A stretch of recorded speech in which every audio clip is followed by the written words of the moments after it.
Hey, thank you for attending today's webinar. This webinar will be recorded and shared. And also, I share my presentation link in chat. So if you have any question or comment, just leave it in the chat during my presentation. Okay, so today's topic is AI in healthcare related to legal and IP, like challenges and some discussions. Particularly, today we are focused on the state-of-art AI, so-called AI agent. So usually I do my webinar usually a week or bi-weekly, and I invite speakers usually. But for this today's talk, actually, unfortunately, I could not find the right speaker to cover today's agenda. So I plan to invite the my network because I'm a lawyer and patent attorney, also innovator. So I have a lot of the network in tech product, in healthcare and attorney and other legal area, IP area. So I just try to invite them to have some opportunity to discuss about this very, very interesting topic. So I will just give us some snapshot of the today's agenda and then try to have some interactive discussion with the attendees of today.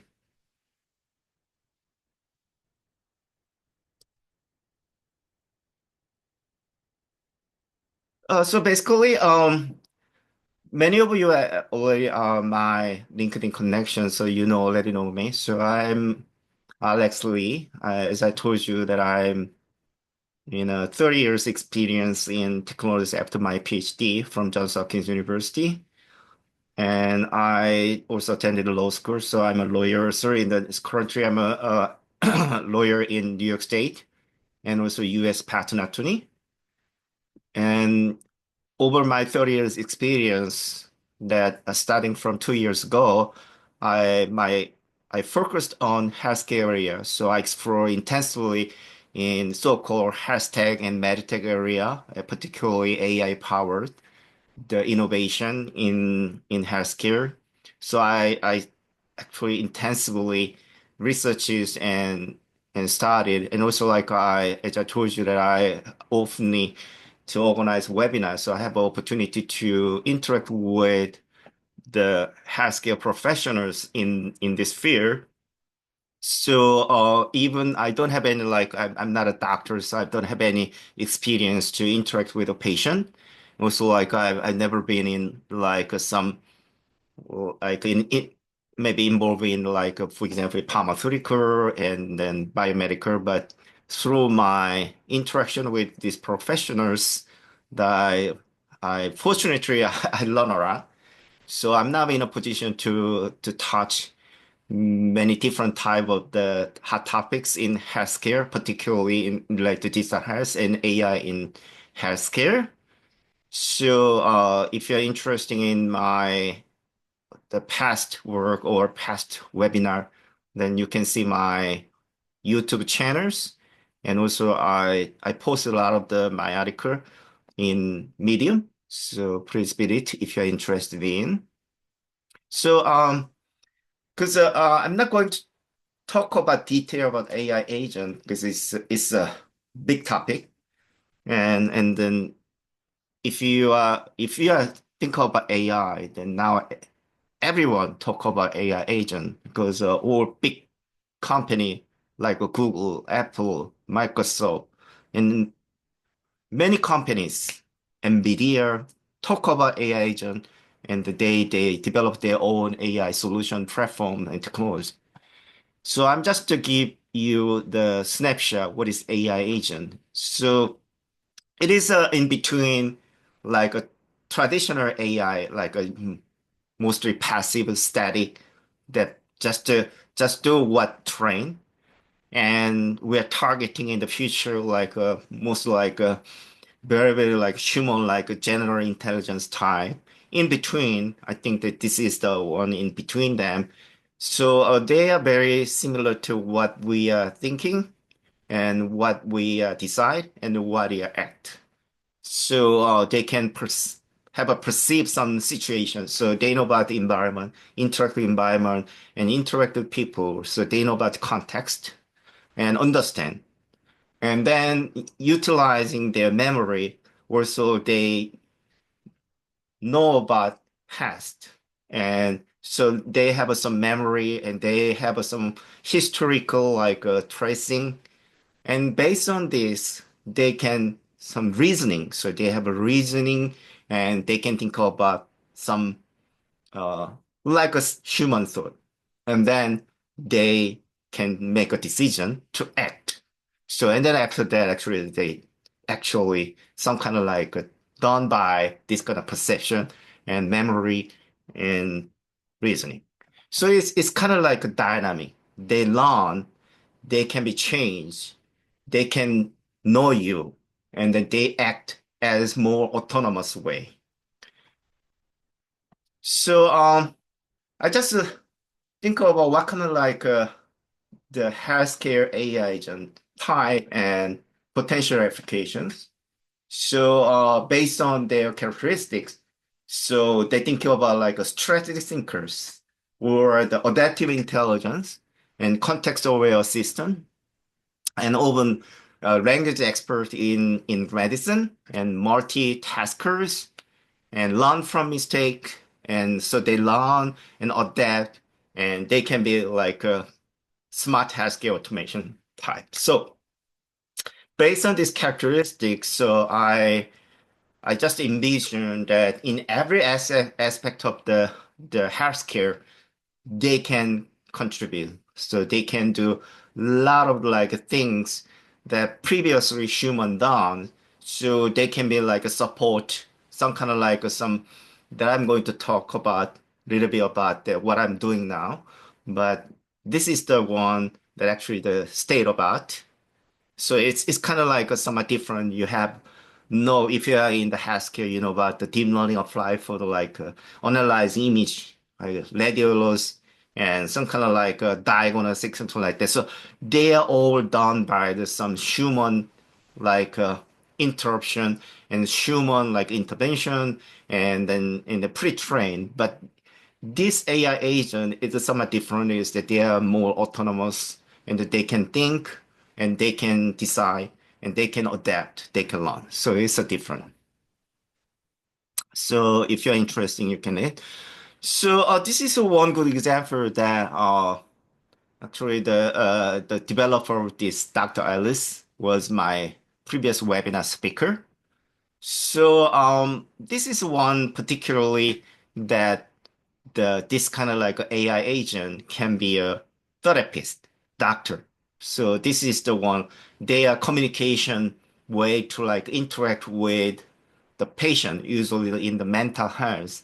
And then they provide some therapeutic conversation, like the well-known like a CBT type or understanding and prevention risk factors. So all the like therapeutics are included in this AI, and they call Dr. Alice, but they too like communicate with patient to do something. So it's kind of like the support like a human therapist whenever like for example he mentioned about he use it when he travel, right, because he cannot any kind of like support from therapist. Then he is an inventor and also he is a patient, so he used his invention to some kind of like some experience, kind of like emotional distraction, something like that. He used these tools. So so this is the one actually that I'm not going to talk about. This is what I'm doing now. So I'm going to do this separately, but I'm applying this one to usually I'm focused on mental health. I did a lot of the work already done, and then based on my 2 years research and experience and innovation. So as a pattern attorney, also I'm an innovator. So all this innovation. So actually, this idea is already filed as a patent. So it IP protected, but I'm sharing a lot of this information with my professionals, and then now I try the opportunity to collaborate with them to make this kind of like innovation in their life. So this is what I've done. So I'm looking for some collaborators, sponsors, whatever, to make this one. So I've done IP and I've done like initial proof of concept. So to be like implement as like a product service or the commercialize, I need more and more like for example prototype, MVP, and commercialization matters. So I'm looking for someone actually interested in this kind of topic. Okay, so I'll go to the main topic, legal frontiers. So I just curious about like for example in the healthcare that what the matter is they care about the patient health, particularly they relate to sometimes relate to life. So die or live matter. So the safety is very, very important. So usually that the healthcare product require not only the like they should be very effective and prove the like if efficacy. So they should be they but also they should be safe. So there are two types of like some things you should consider when you're developing healthcare product. So one way is to the quality providing by this healthcare product. So usually it is like some like evaluate by whether you done like a clinical trials or maybe like accepted by the peers. They could standard of cares or well accepted in a like well-known journal, something like that. Also, like they should be through the like regulatory compliance. So you, in the United States, FDA. So and so the reason is that because of the this kind of like in healthcare related patient. So and for example that so this kind of even you have a the protect measure. So it's a kind of like for example AI it's kind of a software, right? So they cannot be perfect. So there's something they make some mistake, right? Because there are many different reasons. In that case, that who is liable? So, for example, doctor is trusting AI blindly. So they trust the technician like me, and then they trust AI potential, a hospital, right? And is implementing AI or developer. So, so this kind of thing is very interesting, right? Because it can be happen, right? So particularly that liability issue is very serious in medical space. So this kind of thing, I just think about at least one time we touch upon this topic. So I just opened this webinar. So I did a lot of the like my own analysis to provide the answer, but I'm not going to talk about much because I already shared this. You can look at it. So so doctor that is cannot blindly follow away. So doctors themselves should to make a judgment, right? So this is the one they need to have their own protective measure before people actually use these kind of like fantastic tools to for their medical practice. And hospital, it's the same thing, right? Because hospital must ensure proper AI training and oversight, right? Because so hospital must ensure they properly used and monitors, right? So education required, training required for the staff, right?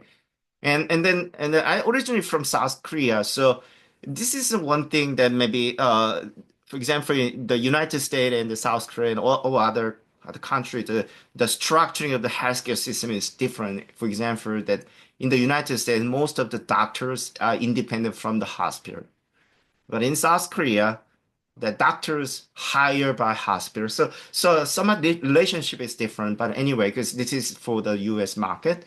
So hospital itself also can be liable. So it should have a protecting measures.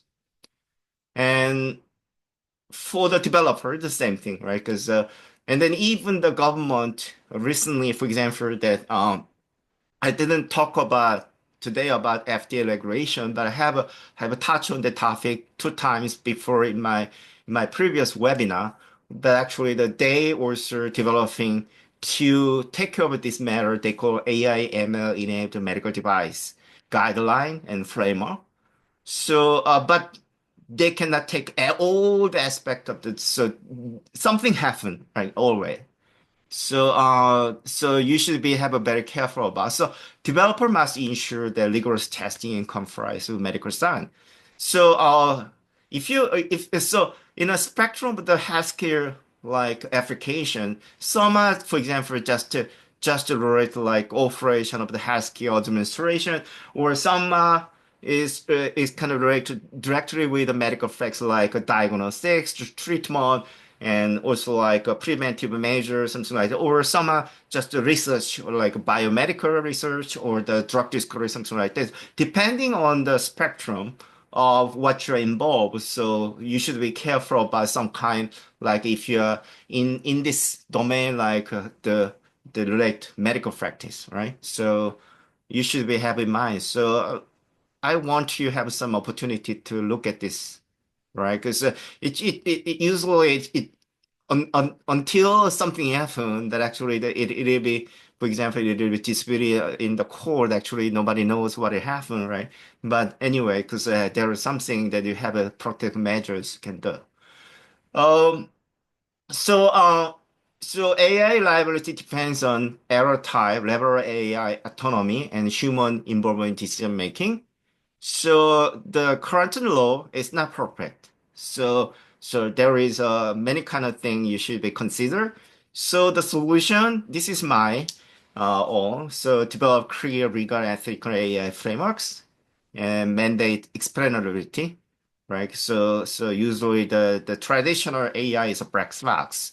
But recently I'm also working on like explainable like AI, XAI. So what I'm now applying is they call casual AI. So they can know about the cause and effect. So they can explain what happened through like cause and effect.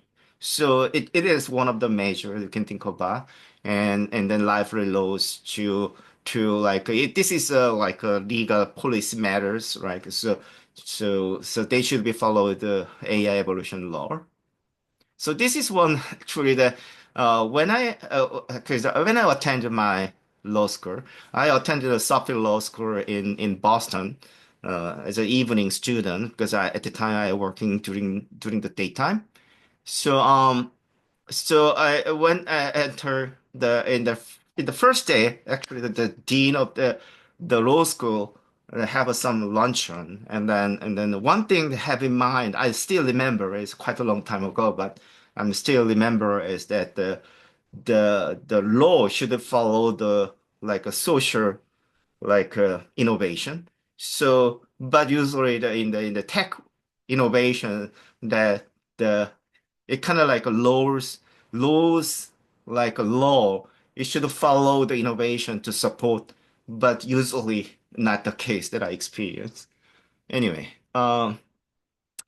so even more like the AI is evolved, right? So if the traditional AI will be able to AI agent and more sophisticated, and in the future maybe like a general intelligence type, like very similar like. So how actually can that happen that apply to the healthcare? Then we should be think about, and then the currently the state of art is AI agent. Like even AI in healthcare has something very complex matter, and even this innovation is very quick and fast, right? So this fast track of this kind of like innovation that this kind of AI agent will add more complexity. So if you are in the legal profession, then you should think about that how actually the follow up the kind of like frontiers in innovation in healthcare, and then how actually that we can like harmonize between the innovation, like a balanced innovation and legal compliance, something like that. this can be a good topic for discussion and like very, very practical things you should consider. And and this is one thing that like for example that the the the currently most of the AI is this they call decision supporting, right? 'Cause so they are very static and they just recommend to doctors to the support, but more and more autonomous way actually the AI can do like more degree of freedom increase, right? You think about that this kind of like the legal liability matter will be maybe more serious. So we need to think about to how to prepare this one. And this is one thing that I'm thinking about what kind of like a risk like a mitigation strategy you can lead mine and then you can develop your own. And IP frontier. So I'm also patent attorney. So I have a long been in involved in the IP protection and IP like development. And so I'm also like file my own. I have multiple patents, and also like I also do working on with the client for the developing IP. So, so for the challenge with this AI in healthcare is usually this kind of thing will be the topic that I have in mind. This kind of thing happening is a drug discovery, because so for example, that other fear that the role of the AI in invention is somewhat limited because a lot of the working should be done by the human. For example, I developed a lot of the innovation in using AI agent and digital health and I also like a 5, 6 patent last year. But usually the AI law is very, very limited because I provide all the information that through my reasoning and then I ask the ChatGPT to like make whether like my idea is maybe more like a constructive way to construct. So they are very limited load. But one area actually that I focus on is drug discovery, for example, drug reproposing, right? Because this is one actually I'm also interested recently that I'm trying to do like a similar type of the innovation. Actually, that I propose my idea to OpenAI, the council, but he didn't reply to my like a collaboration. So my idea is from the drug proposing. So drug proposing is you if you are the patent attorney that you know about, right? Because for example, there's aspirin that initially developed so for the headache, right? And later you found that they can be applied, for example, in the heart disease, right? Because it can be protect your the heart stroke or something like that. And then as invention, they are new discoveries, so they are patentable, right? So that kind of happen in usually they call drug repurposing because developing drug is very, very expensive. So when the initial drug discovery in the traditional ways, they look at the like some kind of like a molecular level and the compound level, and usually the chemical ways to combine them to find out whether they can be therapeutic effect or something like that. And recently, that it changes to using AI to analyze some kind of like molecular structure, their combination, and their effects or something like that. And further that the existing drug have their also formula and all kind of structured information is exist. And then so AI law is to look at the all the type drug discovery information and then try to find out that whether they can have a new way to apply to new drug, right? They call drug reproposing. So in this case, actually, the AI can have a new discovery, right? In this case, AI is inventor as a meaning of the invention in the U.S. patent law, right? And then who owns, right? But it's clear that, for example, in the United States, that U.S. patent law and U.S. patent office rule that only human can be inventors, and then what happened that the completely this kind of like the AI power like a drug discovery, then who is inventor, right? 'Cause this can be a very subtle problem. So it can be at least you are the patent attorney or you are the innovator in this drug discovery. You should think about this issue. And also, patent dispute is also kind of like if for the medical inventions that ownership has problem, then if this dispute happen, that what would be the like legal line and what is like a legal issue like. So this kind of thing was a very, very complicated way to which we need to think about it. Also, IP7, for example, recently there was a hot issue in AI industry was a DeepSeek. So this is Chinese, like a startup. Actually, they develop like a ChatGPT type innovation in more cheaper way because US banned to export like a high performing like chip, AI chip they call usually GPU. So they utilizing very more low quality, low like performing the GPU and they develop more efficient tool like a ChatGPT. So there was a lot of the like issue around, and then another issue was that actually the Microsoft AI researchers recruited by the Chinese AI firm, so they raised the issue about this kind of like AI talent like poaching case. So transferring property AI healthcare technology internationally, this might be very, very complicated ways.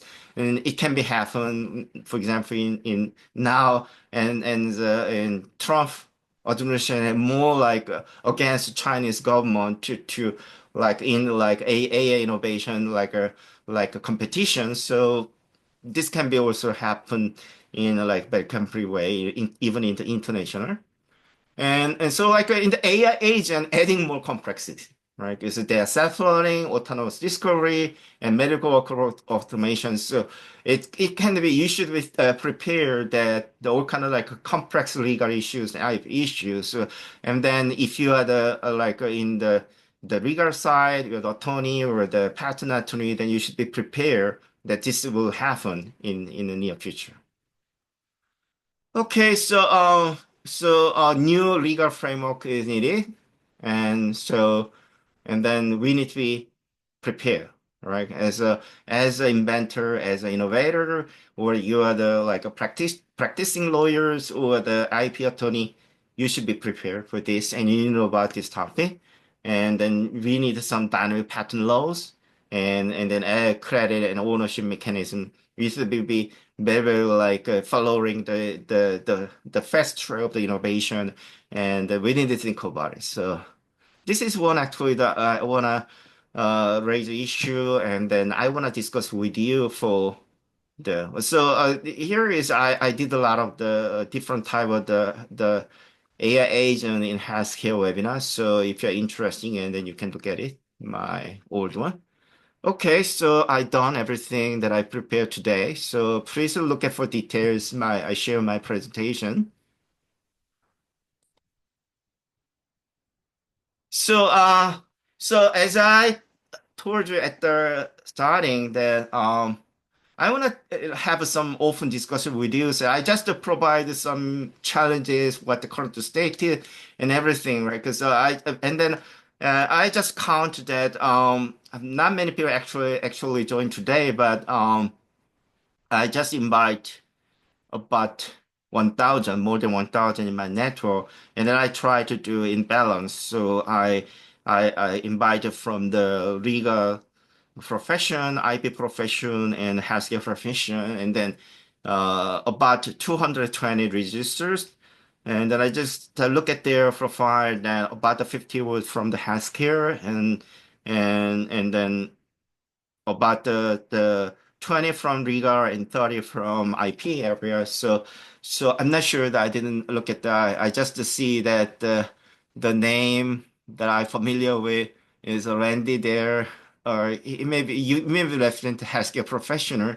I'm not sure who is from the legal side, but I want you to have you participate, and then whether you can talk about your personal like insight or the argument or the comment, anything welcome, because we have a 30 minutes to discuss. So without your participation, actually, I need to end my webinar today. So Randy, you're one of my familiar name that I know. So do you know anything that you want to share something?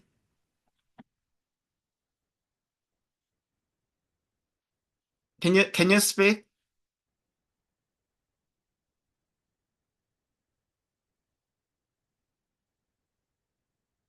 A dog?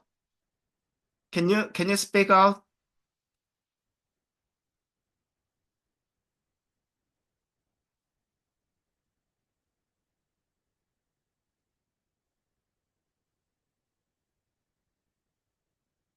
Okay, so look at Yeah, did you call on Doug? oh yeah, so yeah, anyone can talk, right? Yeah, so I've been diving into AI a lot from a single standpoint, and I'm diving into healthcare now. And Hmm. I put a comment on there, and I'm curious. So, as a lawyer and as somebody working with this, I've been seeing a lot of discussion about the legal ramifications of like creative content, people, trademarking things they come up with using AI. So for the medical field, I know with like clinical trials and research and what have you, and there's a lot of patents, and you are a patent lawyer. Can you discuss a little bit around how that's being addressed from a legal standpoint using AI to help with developments and then people, doing patents and trademarks on that? Oh yeah, yeah, yeah. So uh I'm not sure about the like someone actually the experience to utilizing AI in the drug discovery and some new innovation. But but I tried myself that how much actually can AI can do some innovation, like invention, right? Because for example, that I tested my ChatGPT because my ChatGPT is trained for over more than 2 years. So I use ChatGPT more than 5 hours a day, and I'm doing a lot of things, and in most recently for the healthcare, and then I just explored that, for example, um, for the kind of like have an idea, right? And then I ask it to ChatGPT that I have some specific idea that whether you can whether develop this as a like a some new invention, like can you drive some patent like application something like that. So, but the my experience is that they try to answer you something, right? Because because what they're doing is very like to mimic the what the like a professional like a patent attorneys are doing. So they have in style that they can do something, right? So I know about that there are a lot of the also like tools available like a half year to drafting petrification, something like that. And then, so for example, like if I say like, okay, so do you understand like invention disclosure? And then the patent, and then ChatGPT say yes. They know what is mean by the, or I can train them as what is by the invention disclosure, and then I just give you like a very simple like input like so I my idea is this. And then can you make invention disclosure? For example, that the invention disclosure usually means this the problem and solution, right? So I just look at the how much the solution is very close to the like actual the invention that I and then my experience is that the AI cannot do very way with the like clear way. For example, in the patent law, not only in the like innovative, like this is and they should be like non-obvious, not just new and non-obvious. Like they all like something in a way obvious because of they trained by the or the public available or some kind of like they train, right? So their answer is just somewhat obvious as an aspect of that as a professional. So but it's very helpful. Right? So I'm starting from there, and then I just have my own reasoning based on my 30 years experience, and then I come up with the idea, and then put in something, right? And then ChatGPT understand that my idea, then it can be help me to elaborate more, right? Because I use ChatGPT in an interactive way that actually that it support my innovation, right? So all my patent have done by the way, and then particularly they are very good at like writing. So I just put something like a seed sentence, right? And then they just provide me something. For the trademark, actually, it's very limited because the reason is that, for example, that I tried like, for example, I have a lot of experience that try to create image to make like representing this idea, right? But they are very, very limited. So, for example, that I tried this one before that actually that I have a like a I have a lot of innovation research. For example, last year I started about the 500 startup in digital health. So I try to make innovation landscape. So usually what the done in the innovation landscape is provide the company's logo, right? So put in like a diagram of the logo, company's logo, right? And then providing, and then I tried because I did manually, so one by it. So I spent whole like a weekend doing something like provide like 100 like the DTX or digital health solution innovative landscape something like that. So I try to make this happen automatically. So I try my ChatGPT to done. The problem is that they are very, very strongly bound by the copyright law. So they cannot create images that violating copyright law. So they cannot the ChatGPT can has recently they have their own AI agent they call Dim Research. So Dim Research law is that I usually I'm doing in a multiple way to using ChatGPT. So they can be it's like a batch file. So they can done through my like a guideline instruction. They can repeatedly do something like that. And then, but they cannot do like a violating like a copyright law. So they cannot like crawl the for example the company's symbol image to bring to my screen and they cannot use it, right? So trademark way. I'm not a expertise in I'm not in working in the trademark law frequently, but usually from my experience that AI is very limited to kind of like a new trademark like invention. But for the that I mentioned about in other area, other than that, for example, I mentioned the mixing some previous innovation, the invention, and then try to find a new discovery, right? 'Cause in that case, it's a somewhat different situation than mean because the way is, for example, that I'm now also developing the similar idea that and what is mean by the like so for example I suggest to like a propose to the open AI that I'm very very innovative idea because there are 100 millions patent out there and then they are not used. So I propose that for example that I researched it for about 5 years ago. I got the research project and then they asked me to look at the whole the AI pattern globally. And so I search intensively and then try to make a map. And then at the time, I just accumulate 100 patterns globally.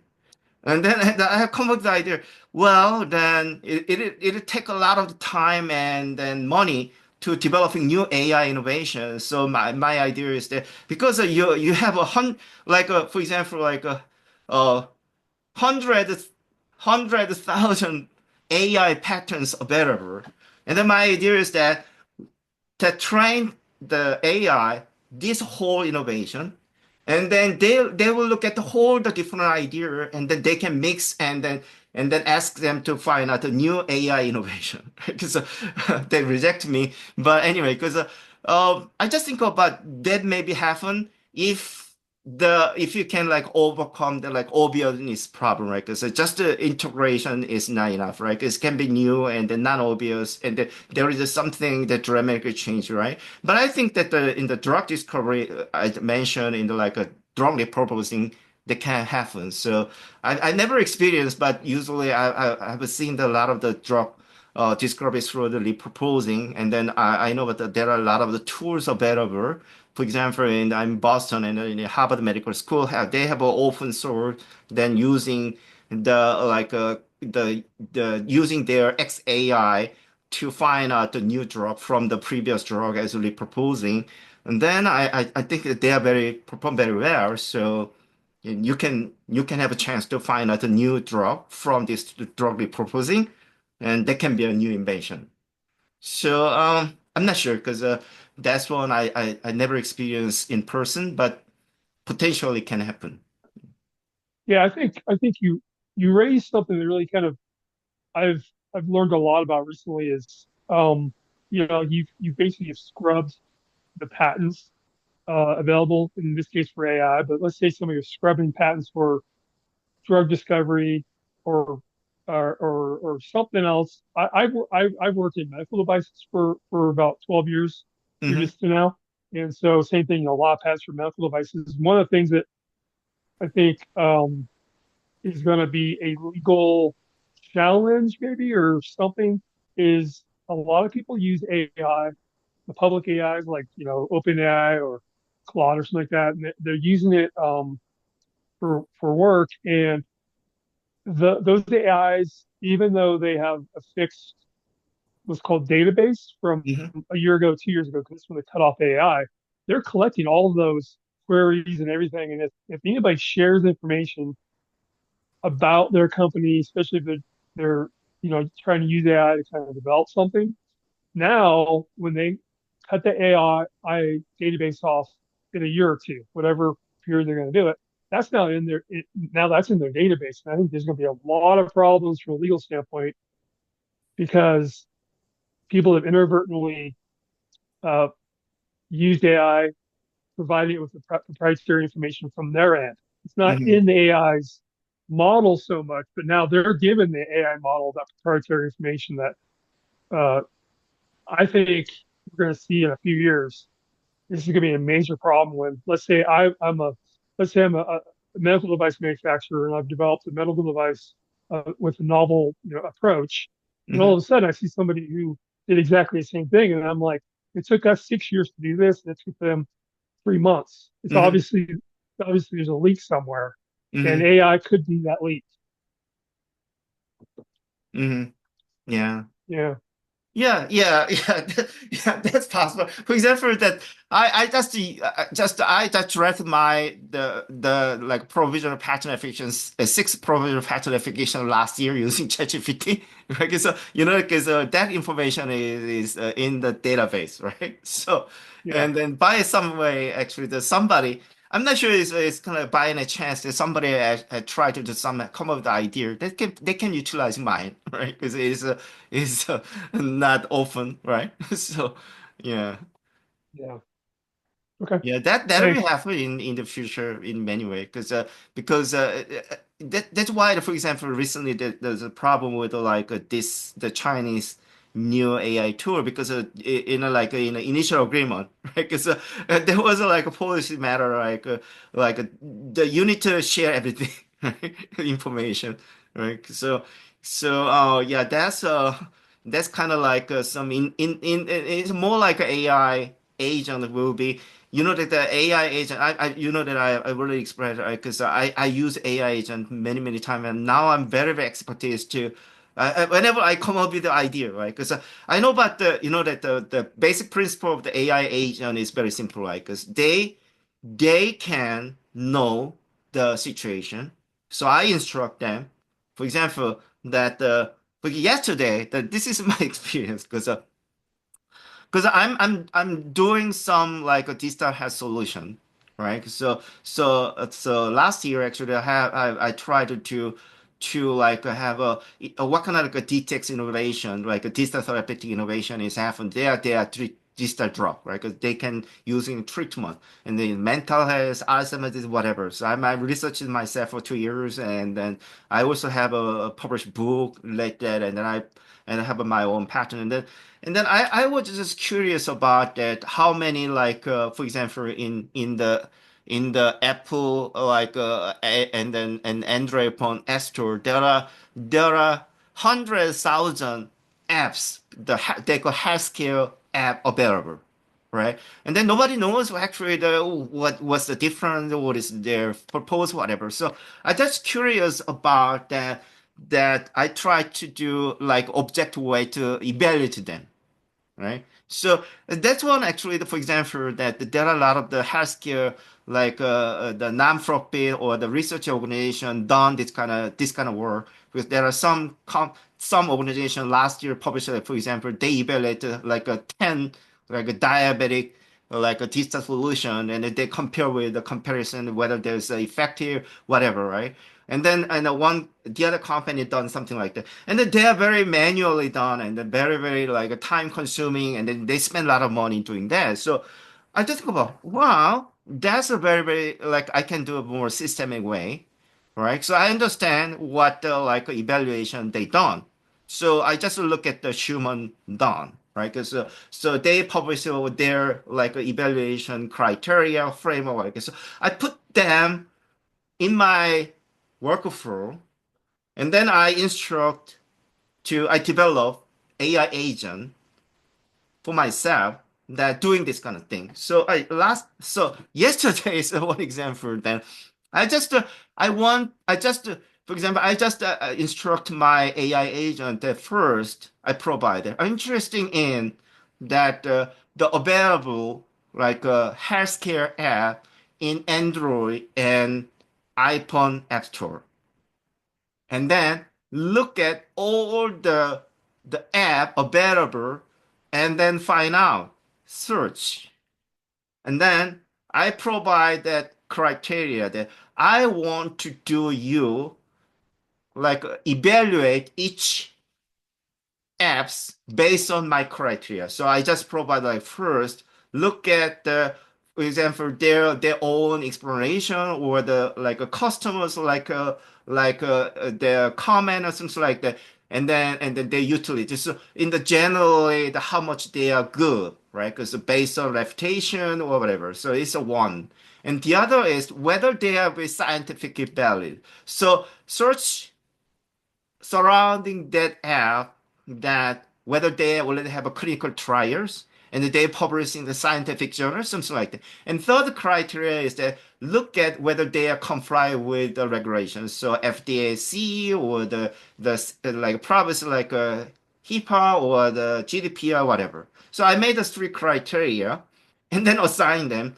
Look at that and then at least search 1,000 mental health app the focus on anxiety, depression, and stress that targeting US market, you should be very clearly assign like a task to the AI agent and then evaluate as a point. So total point will be 10 and then evaluate and then compare one by one to up to 1,000 and provide the top 50 ranked the AI app with their specific characteristic. It's done in 30 minutes.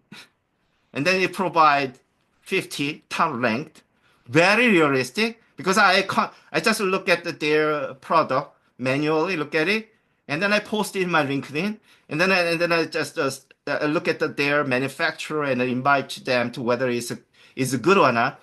Very realistic. You know that I spend nothing. I just use ChatGPT.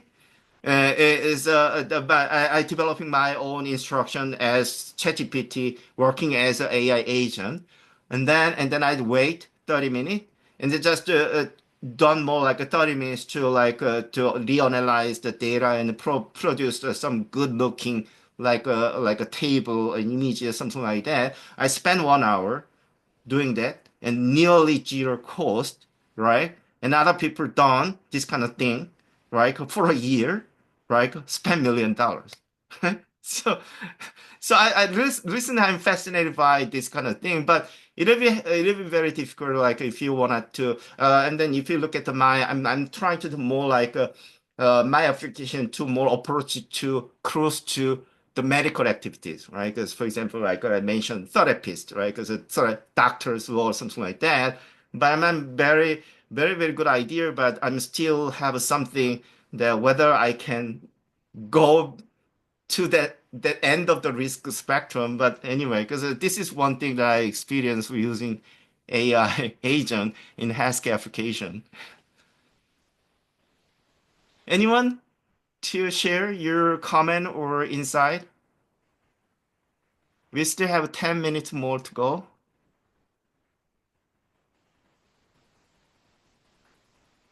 Okay, so in the chat, there are a lot of people to.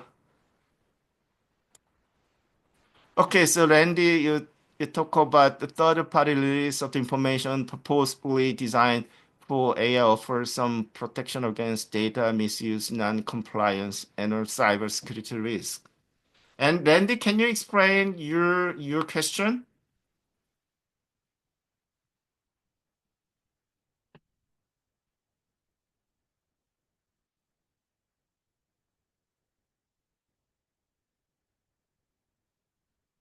Okay. Andrew, do you have any comment or do you want to share something? Not that I can think of. Uh-huh. How about Steven?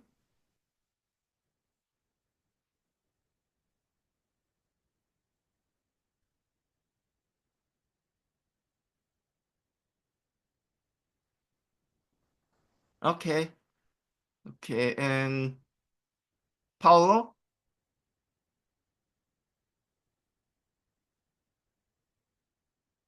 and George or Andrew? Because it's up to you. Because I've done everything I've done. Actually, I want to invite you in my. I have a several webinar to await for me, but I think the reason I'm very excited that and working with the AI agent in practically apply to many different type of the healthcare applications. So I want to share with you, and then I'm desperately looking for the someone actually want to collaborate with me.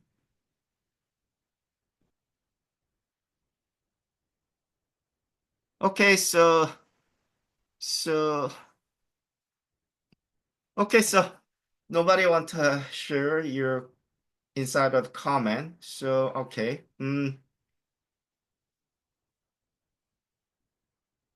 okay. So thank you for attending today's webinar. So I just my initial intention was to have some interactive discussions, but not many people actually to share your idea. But I think that the dog's comment and the insight was very helpful for me to think about more.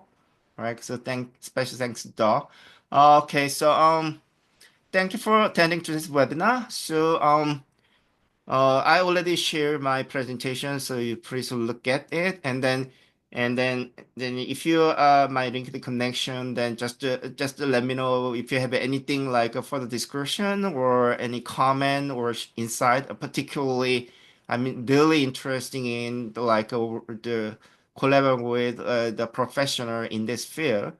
So I hope to see you again in my upcoming webinars. Okay, so thank you and have a nice day. Take care. Bye bye.